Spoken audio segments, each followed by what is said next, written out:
предимството да не виждам никой, а вие има предимството да ме виждате, така че ще си говоря сама със себе си. Казано така, много тела. А за тези, които не ме познават, така, не ми е в стила да правя такива предавания на живо, но сега се налага, по-скоро от сега нататък се налага. Като казвам се налага, визирам, ще ме разберете по-късно. Така накратко, съзнателна съм от дете и живея със съзнателно отношение едновременно в много версии. Не се занимавам толкова с психология, колкото с преместване на събирателната точка на човека в версията, в която иска да бъде на Земята тук и сега. Защо днес правим тази медитация? Първо, настояването на по-висши нива да усилим имунитета си, главно психическия имунитет. Какво визирам? Знаете какво се случва в момента, свързано с така наречената, даже не знам как да го нарека, но това, което не може да направи един вирус, може да направи ума ни. Знаете, че всичко е продукт на ума ни. И българите, особено се обръщам към българите, тези в чужбина, тези в България, сме особено силни в ума. Много от вас ще ме разберат на много по-дълбоки нива. Кой каквото искаше види, кой каквото искаше усети. Но няма да говоря много. Искам само да ви информирам, че е необходимо да усилим съзнателното отношение към правилния начин на живот. Говоря за това, че предстоят ни и други неща и не е важно какво ни предстои. Важното е, че каквото има да става божествената режисура, ще стане. И независимо на кой какво му е угодно, нещата са такива. Въпросът е какво ще бъде нашето отношение към това и колко ние допълнително ще се съпротивляваме на това и ще направим трудно за нас нещата. В момента обстановката вече се освобождава, така ще нарека. Давам ви информация, която беше по-вътрешна, нужно е, за да го знаете, преди да влезем в медитация. От 1 до 15 ноември бяхме в Китай. Наложи се да ходим на определени места, в силни зони на силата, където се активираха така наречените ключове, с които трябваше да се усили полето около Китай, за да може да преодолеят това, което предстои. Не беше толкова успешно. От гледна точка на всички зони не бяха активирани, нямах достъп до там, поради съпротивление на човешките тела и други неща, които не зависиха от мен. Както и да е. Въпросът е, че в това цялото нещо абсолютно, така думата абсолютно не искам да използвам, нямаме, т.е. ще го кажа така, много хора казват каква ми е мисията. Когато осъзнават на някакво ниво, че мисията им да живеят добре, но и има неща, в които правилно изречение да кажеш в даден момент, да не пропуснеш момента, божествената топка, това е мисията ти. Мисията, която ти осъзнаваш, която правиш тук и сега. Въпросът е, че ние българите по отношение на много неща, които се случват и ще се случат на планетата, имаме особено значение и особено силно проявление. В момента това е така. Аз ви говоря в момента от Сицилия, на практика в Италия съм. Както разбирате, тук съм отпреди да започне Италия да натрупва броя на болните.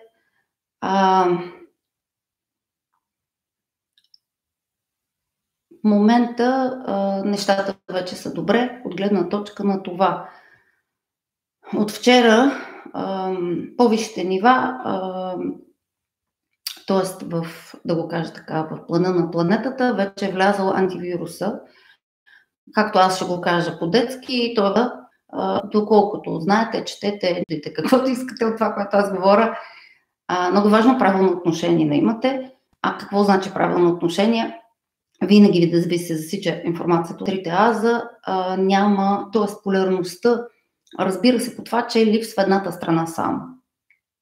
И защо го уточнявам това? Защото както вируса проявява негативно действие, е създадена изкуствено, има предпоставки за това, ред неща, които четете, са наистина така. Въпросът не е в това. Ние, ще го кажа така, говоря в момента за България, навлезнахме в, може би от 2 години или така година и половина, България навлезе в тантра енергията, както казвам аз, т.е. преминахме вече нивата на осъзнаване в ума, преминахме към нивата на осъзнаване на Бог човек, долните нива, т.е. по-трудната зона, животинската зона да се просветли. И тук съчетанието на тези неща, обръщането на обратно, ние сме изключително силни в, да го кажа така, в извънземното ни. И точно тук то може да прояви неща, които така, разбрахте ме до тук, не искам да се пускам много говоря, да очумява, много скоро ще разберете, затова ще четете. Това е идеята на много хора, които са тук. С други думи, има достатъчно брой критично болни, критична маса болни, които са достатъчно енергийно осъзнати, за да могат да направят антивирусната програма в частта на планетата като запис на планетата и оттам самия вирус се нулира.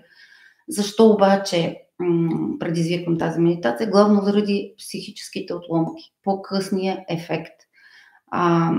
Липсата на доброволно осъзнаване предизвиква малко насилствено осъзнаване, нали, където трябва да минем, ще минем, и пътя божествения е начертан, дали пред нашия народ, пред останалите, пред планетата, знаете, това няма да говоря подробно.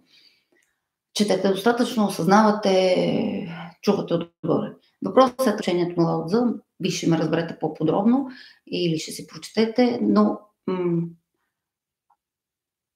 горните центрове, свързани с просветлението, имаха ключове. Тези ключове сега са активирани и знаете, нещата винаги се покриват. Интересното е, че те се отварят с отварянето на вратата с коронавируса. При дълго пазено нещо, то се отваря понякога насилствено. Този вирус е критичен повече за самите китайци. Така е създаден да засяга тяхните тела. Тук може да отидете в зоната на това, че нямат определени там неща, с които да трансформират алкохола и така нататък. Не искам да говоря по този начин. Разберете си го сами. Давам ви само, маркирам нещата, за да хванете центрирано през сърцето нещата.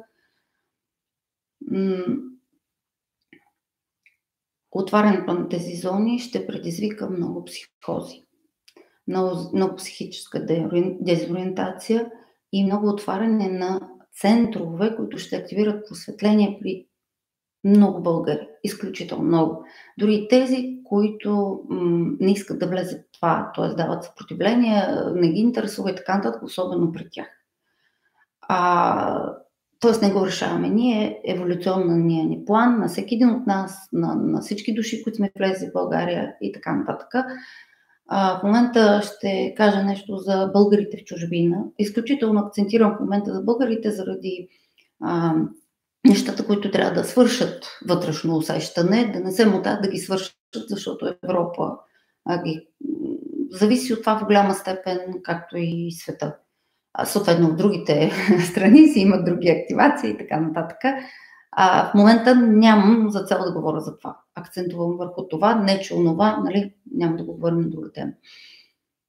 Въпросът е такъв, че българите в чужбина изключително много ги поздравявам, защото те работят и живеят в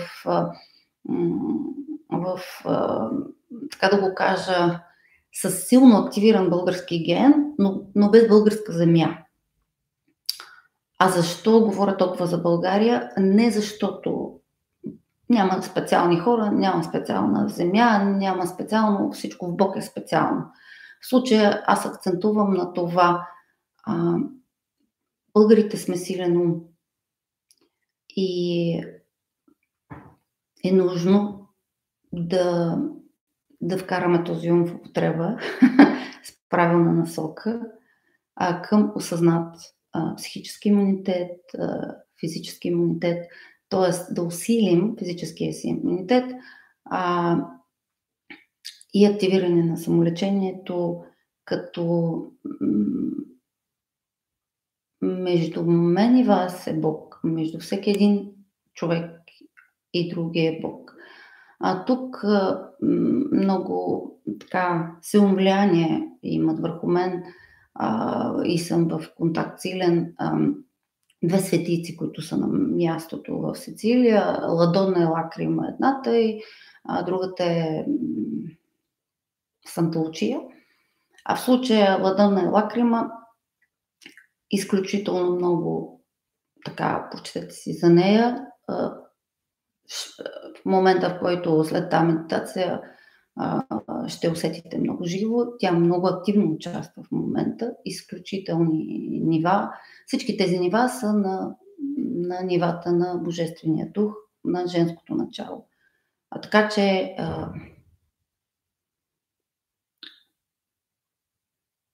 нещата трудно се назовават с думи и лесно, за който иска да разбере без думи и между думите. Никакво значение няма от това какво сте разбрали до тук, нито пък запомнили. Всичко това беше да подготви ума ви, да навлезете в медитация със спокоен ум, с достатъчно думи казани, той да се нахрани, да се успокои, че така, нещата са нормални. Само ще допълня, че по време на птичия грип, преди, когато беше същата психоза, аз отново бях в Мексико и тогава наблюдавала съм това и друг път, участвала съм в тези програми, всеки е извикан в определени програми, прави го по неговия начин. За тези, които не познават, не се срещали с мен, тиха съм, невзрачна и обикновена. И точно за това си върша добре работата. Както някой е шумен и си върши добре работата. Всеки трябва да е на мястото си, да прави правилно нещата. Така че, моля, призвавам всеки един от вас да бъде на мястото си, да спре да се съмнява кой е, какво е, а да си върши добре работата, каквото чува от сърцето да го прави.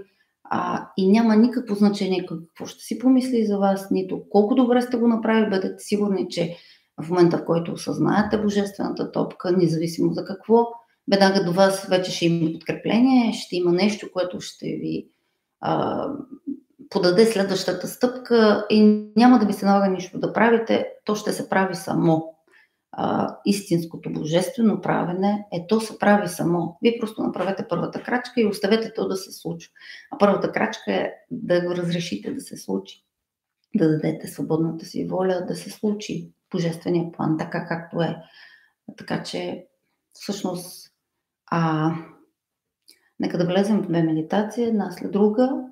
Малко ще излезем от първата, за да може да се осъзнаете. За който не правя медитация с мен, нещата, когато си говорите, когато правим медитации, може би са силни, може би не са толкова, но ефекта после е така малко разтърсващ, така че имайте го предвид. Особено за тези, които не ме познават, това ще работи с месеци. Защо го уточнявам? За да бъдете в комфорт, ума ви да е подготвен. Ако се усмихнете, ще знаете, че съм аз. Тоест, това е моят начин да е в лекота. Аз съм човек на профилактиката. Това е общо. Опитах се да говоря с простички думи, за да ме подцените. Но не забравяйте, ако ме подцените, ще надцените себе си и обратното.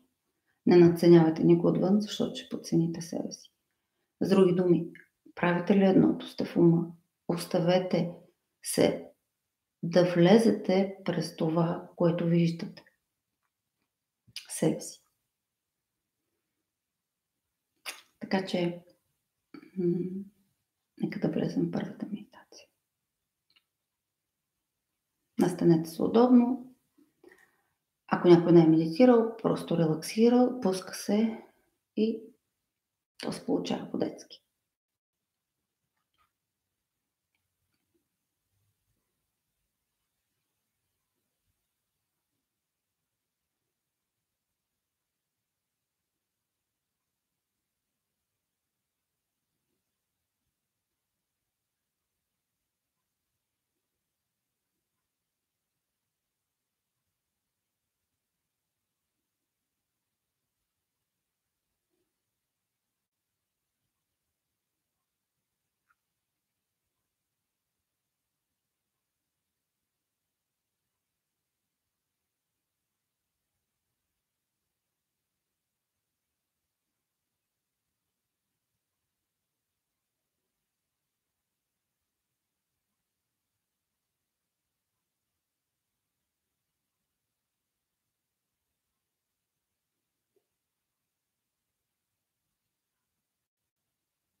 Добре, малко да излезем.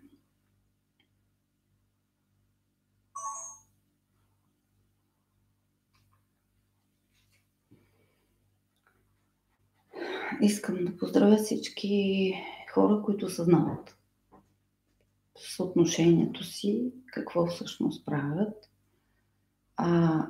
И ако нещо не осъзнаваме, в следващия момент, когато го осъзнаваме, се поздравяваме, независимо то дали е негативно или позитивно. Какво имам предвид? Така, няма да влизам в обяснение на това, но изключително много хора сме будни. Екипа се усеща и това аз и Бог съм в тази мрежа, в тази връзка на цялото. Осъзнатата връзка усилва този имунитет, т.е. ти се свърза с мрежата Бог, мрежата на творението. И ако има дупка някъде около теб, т.е. ти си създал някаква дупка в някаква част от себе си, въглите на себе си, осъзнавайки това и възстановявайки връзката, нещата се променят. Така че, независимо върху какво работите в момента при себе си и какво осъзнавате, е необходимо в момента по-активно имам предвид, осъзнато като отношение, да се оставите, да бъдете божественото начало.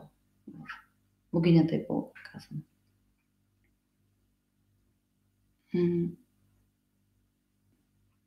За да съществуваме илюзия и истина. И това е абсолютно естествено. Така че това, че през илюзията стигаме до истината, това, че някой ни подготвя да стигнем до дълбочината на друг, всичко е правилно, защото през прехода на тази илюзия или не толкова дълбочина, ние няма как без това да достигнем до дълбочината. И не отричаме. Опитайте се да не отричате, да не се съпротивлявате. Боли, когато се съпротивляваме. Когато отричаме нещо, което ума ни решава да съществува или не. Контрола. Тоест, вземането на контрола от ума. В случая при коронавирус, не случайно корона, отварянето на центровете биха могли да усилят ума още повече да вземе контрола. Затова и всъщност тези психически атаки на първичната част на ума, не първичната природа на ума, т.е. първичната част на ума имам предвид илюзорната част на ума, в първичната природа на ума, в себе си, той не съществува като такъв. Затова го казвам така, че самата илюзия на това ще ни накара да видим онова, защото не е нито това, нито онова. Нали се сещате, че това на живо или запис или какво се сетите, е една илюзия за мен, за вас. Аз се гледам сама в монитора, няма никой, говоря си тук в една празна стая, един хубав мъж има до мене. Въпросът е такъв, че това е абсолютна илюзия. Вие сте също сами, а в същото време сме свързани. Свързани сме през връзката интернет. Абсолютно връзката е Бог. Начинът, по който се усещате, свързвате, е абсолютно същия. Просто ума ви сега знае, че се свързваме и ако обясните на ума си, че по същия начин се свързва и с другото, това е идеята на тези медитации. Но ако не позволим илюзията да премине, ние няма как да осъзнаем истината. И нашето съпротивление при преминаването на илюзията, подготовката, дава болестта или насичането на полето, или деформация в полето, било то независимо с какво, материята. Тоест, намалете съпротивлението, като не решавате от ума кое да стигне до вас, от сърцето. Какво визирам? Може да позволите това само, което излезе от вас, не и което идва. И от тук правилното отношение на това, което идва до вас, в случая, в сегашната ситуация, приемете така, не случайно думата корона, знаете думата корона, какво значи, знаете, че значи и друга дума, и друго значение, т.е. влезте в значението думата корона и в дълбокото значение думата корона, ще разберете свръзката, геометричните фигури, които се правят в момента в света, в вашето тяло, свързани с просветлението и така нататък. Тоест, това е нормален вход и даването на съпротивление прави този ход болезнен или сменя даже тялото понякога.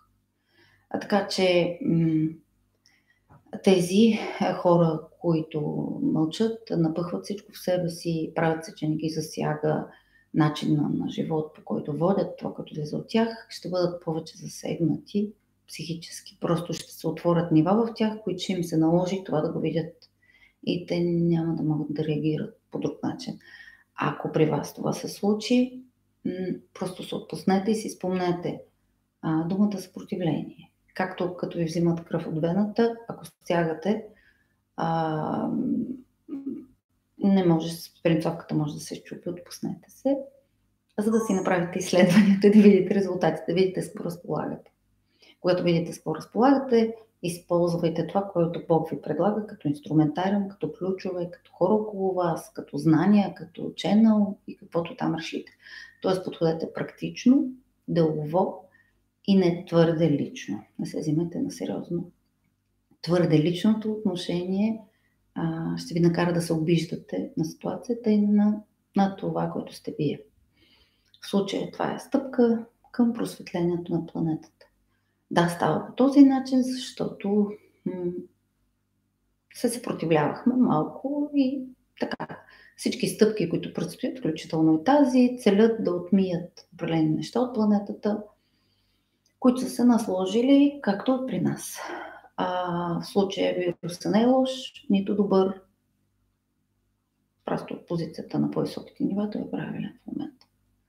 Вижте вие дали можете да подобрите вашето отношение, подобрите визирам, то да е такова каквото е. Разбирайте и взимайте това, което резонира с вас, но останалото го оставете във въздуха и изчакайте. В следващ момент, когато го разберете, ще го приемете стъпка по стъпка, не отричайте това, което в момента не разбирате. Знам, че за тези от вас, които не ме познават, много от нещата ще отрекат или ще им се струвам по начин, по който те не са очаквали или така нататък, няма никакво значение. Не се занимавайте с това. Опитайте се да Милена да не ви пречи, за да ползвате този вход. Аз просто съм един вход, нищо повече като вас. И съм си на мястото, като броеницата, зърното. Така че моето зърно е това, вашето е това, правиме това и се прави онова. Айде да влезем в другата медитация.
Благодаря ви.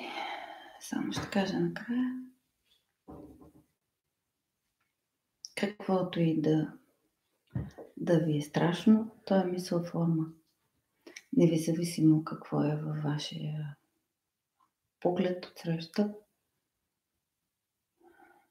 като мисъл форма, то просто е мисъл форма. Вие може да го направите живо или не. Ако това се усилва катастрофа вече, то вече съществува, вижте фактите. Ако влезете в степен на психоза относно това, което предстои покрай този вирус, докато се самоосъзнава той, така ще го кажа, просто погледнете фактите. Задайте си конкретен въпрос. Аз болен или здрав съм? Вкъщи как е? Около мен как е? Когато отговорите си ги кажете, ще се успокоите. Просто вижте реалните факти, за да разграничите къде сте дали повече енергия на ума и той ви манипулира. Нищо повече. Разпределете правилно енергията и вижте, че на един аз контрол е по-силен. Това е. Благодаря много и моля още една препоръка.